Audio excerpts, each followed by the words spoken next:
Dear friends, I am M. A. Rashid, consultant psychologist. ഇത് നമ്മൾ psycho എഡ്യൂക്കേഷനെ കുറിച്ചാണ് പറയുന്നത്.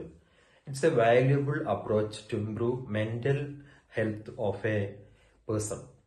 പ്രത്യേകിച്ചും ഒരു കൗൺസിലറുടെ അടുത്ത് വരുന്ന മെന്റൽ ഡിസീസ് ഉള്ള ആളുകൾക്ക്, പ്രത്യേകിച്ചും ഒരുപാട് പ്രയാസമുള്ള അസുഖങ്ങളൊക്കെ ഉള്ള ആളുകൾക്ക്, ആ രോഗിക്കും അതുപോലെ തന്നെ അവിടെ റിലേറ്റീവ്സിനോ ഫ്രണ്ട്സിനോ അവർ കൂടെ ഇടപെടുന്ന ആളുകൾക്കൊക്കെ കൊടുക്കുന്ന ഒരു വിദ്യാഭ്യാസമാണ് സൈക്കോ എഡ്യൂക്കേഷൻ എന്ന് പറയുന്നത്.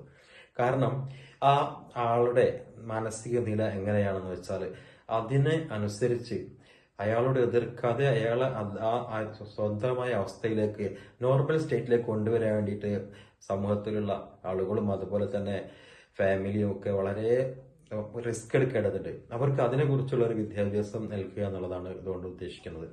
അപ്പോൾ മനഃശാസ്ത്ര രംഗത്തെ ചില വസ്തുതകൾ ക്ലയന്റിനും അതുപോലെ ഈ പേഷ്യൻസിന്റെ കൂടെ നിൽക്കുന്ന ആളുകൾക്കും ഒക്കെ പറഞ്ഞു മനസ്സിലാക്കുകയും അങ്ങനെ തന്റെ പ്രശ്നങ്ങളെ കുറിച്ച് ആ വ്യക്തിക്കും ഇയാൾ അനുഭവിക്കുന്ന പ്രയാസങ്ങളെ കുറിച്ച് അവരുടെ കൂടെയുള്ള ആളുകൾക്കും ഒക്കെ പറഞ്ഞ് മനസ്സിലാക്കിക്കൊണ്ട് അവരെ ആ വ്യക്തിക്ക് സ്വയം മാനേജ് ചെയ്യാനും അതുപോലെ ആ വ്യക്തിക്ക് വേണ്ട സഹായങ്ങളും സപ്പോർട്ടും ഒക്കെ കൊടുക്കാനുമുള്ള ഒരു അറിവാണ് ഇതോട് നൽകപ്പെടുന്നത്.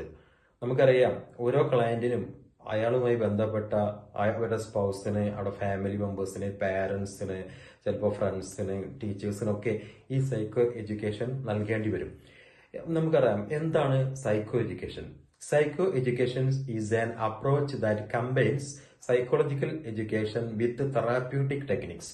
It aims to empower individuals with knowledge, skills and strategies to manage mental health concerns.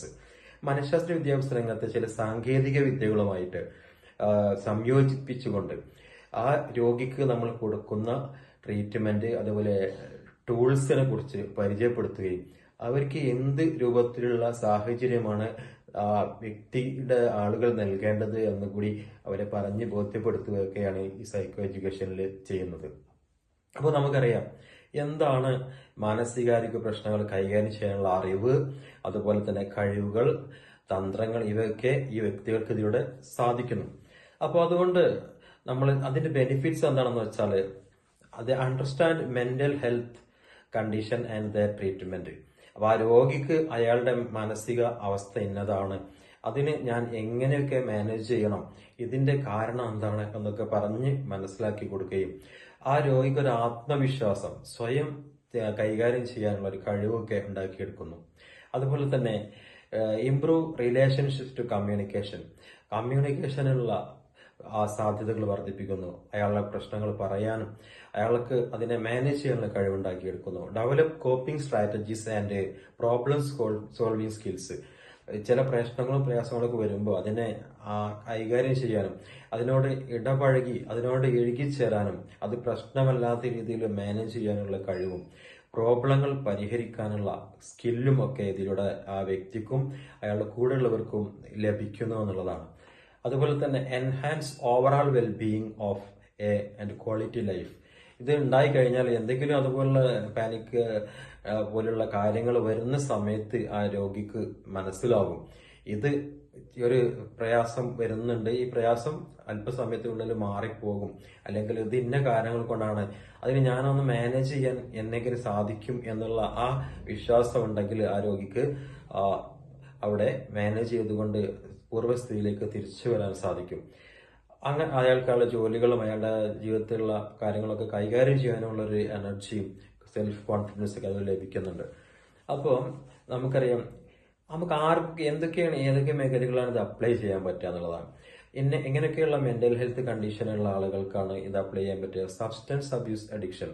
ഇപ്പോൾ ഓരോ സബ്സ്റ്റൻസ് അതുപോലെ ലഹരിയിൽ അഡിക്ഷൻ ആയ ആൾക്കാർ, അല്ലെങ്കിൽ കുട്ടികളാണെങ്കിൽ മൊബൈൽ ഫോണിൽ അഡിക്റ്റഡ് ആയിട്ടുള്ള ആൾക്കാർ, ഇവർക്കൊക്കെ ഇവരുടെ സിറ്റുവേഷൻ മനസ്സിലാക്കിയിടുന്നത് അതിൽ നിന്ന് എങ്ങനെ മാറിപ്പോകാം, ആ സാഹചര്യങ്ങളെ സ്വയം എങ്ങനെ മാനേജ് ചെയ്യാം എന്നുള്ള കാര്യങ്ങളൊക്കെ പറഞ്ഞു കൊടുക്കുകയാണുള്ളത്. പിന്നെ ആങ്സൈറ്റി ആൻഡ് ഡിപ്രഷൻ ഇതിൽ വളരെ പ്രധാനമാണ്. ആങ്സൈറ്റി വരുന്ന സമയത്ത് നമ്മളെ ചിന്തകൾ വേറെ ഇതിലേക്ക് മാറ്റി വെക്കാനും അതിനെ ഡൈവേർട്ട് ചെയ്യാനൊക്കെയുള്ള കഴിവും വിദ്യാഭ്യാസമൊക്കെ ലഭിക്കുന്നത് കൂടി അവർക്ക് അതിൽ നിന്ന് മാറി നിൽക്കാൻ കഴിയും. അങ്ങനെയുള്ള സാഹചര്യങ്ങളിൽ നിന്ന് മാറി നിൽക്കുക ചിലപ്പോൾ അതൊക്കെ ചെയ്യാൻ പറ്റും. അതുപോലെ trauma and stress management. Trauma, വലിയ ദുരന്തങ്ങളൊക്കെ ഉണ്ടായ ആൾക്കാർ അവരുടെ സ്ട്രെസ്സുകൾ വരുന്ന സമയത്ത് ആ സ്ട്രെസ്സിനെ മാനേജ് ചെയ്യാനുള്ള ചില ടെക്നിക്സുകളൊക്കെ അവർക്ക് അത് പറഞ്ഞു കൊടുക്കുന്നു. ഇത് അപ്ലൈ ചെയ്യുന്നതിലൂടെ അവർക്ക് അതിൽ നിന്ന് മോചനം ലഭിക്കുന്നുണ്ട്. അതുപോലെ തന്നെ റിലേഷൻഷിപ്പ് ഇഷ്യൂസ്, ഈ അങ്ങനെയുള്ള കാര്യങ്ങളിലുള്ള പ്രയാസങ്ങളും ഈ പ്രത്യേക ടെക്നിക്കുകളിലൂടെ അവർക്ക് മാറിക്കുന്നത്. പ്രത്യേകിച്ച് എക്സാം ഒക്കെ ഫിയർ ഉള്ള കുട്ടികൾക്ക്, സ്റ്റുഡൻസിനൊക്കെ എക്സാമിന് കയറുന്നതിന് മുമ്പ് ചില ബ്രീത്തിങ് കാര്യങ്ങളൊക്കെ ചെയ്തുകൊണ്ട് തന്റെ ആ മാനസിക നിലയെ കോൺഫിഡന്റ് ആക്കി നിർത്താനുള്ള സൈക്കോ എഡ്യൂക്കേഷൻ ഒക്കെ ലഭിച്ചു കഴിഞ്ഞാൽ ആ കുട്ടിക്ക് ആ സമയത്ത് ഒരു കോൺഫിഡന്റ് ആവും. അപ്പൊ അത് ബാക്കി കാര്യങ്ങൾ ചെയ്യാനുള്ള ഒരു കഴിവുണ്ടാവും. അതുകൊണ്ട് മനഃശാസ്ത്ര രംഗത്ത് ഈ സൈക്കോ എഡ്യൂക്കേഷന് വളരെയധികം പ്രാധാന്യമുണ്ട്. അത് അറിഞ്ഞു കഴിഞ്ഞാൽ ഇത് നമുക്ക് അതിനെ നേരിടാനുള്ള ഒരു ശക്തിയും മനസ്സും ഒക്കെ ലഭിക്കും. ഇത് വലിയൊരു കാര്യമാണ്. അതുകൊണ്ട് നമ്മളെ സൈക്കോ എഡ്യൂക്കേഷൻ കുറിച്ച് രക്ഷിതാക്കൾക്കും അതുപോലെ തന്നെ ഇങ്ങനെയുള്ള പ്രയാസമുള്ള ആളുകളുടെ കുടുംബ ആളുകൾക്കൊക്കെ പറഞ്ഞ് മനസ്സിലാക്കി കൊടുക്കുന്നുണ്ട്. അവരെ ഈ കൗൺസിലിംഗ് മേഖലയിൽ കൊണ്ടുവന്നുകൊണ്ട് അവരുടെ പ്രശ്നങ്ങൾ പരിഹരിക്കാൻ നമുക്കൊക്കെ ചെയ്യാൻ പറ്റുന്നത് ചെയ്യാം. അതിന് സാധിക്കട്ടെ എന്ന് ആശംസിക്കുന്നു. Thank you so much.